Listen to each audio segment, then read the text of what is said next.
لازار مستقبلا بعد موته تحول في عرف الكنيسة الأرثوذكسية إلى شهيد ثم إلى قديس، فأصبح اسمه القديس لازار.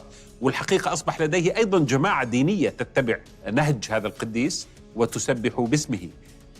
إذن في عام 1992 حاول القوميون الصرب في ذلك الوقت أن يعيدوا بناء أسطورة لازار.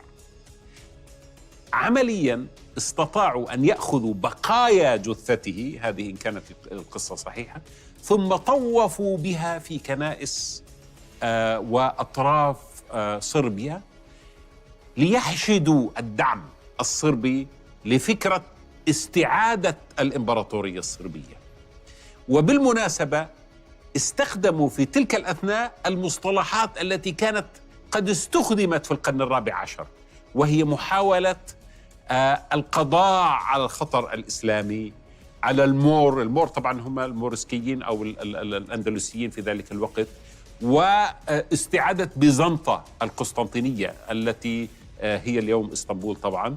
ورأى الصرب المتطرفون في ذلك الوقت أن رسالتهم تقتضي الثأر مما قد حدث لهم عبر هذه القرون من المسلمين، سواء العثمانيين أو المور أو المسلمين في الأندلس.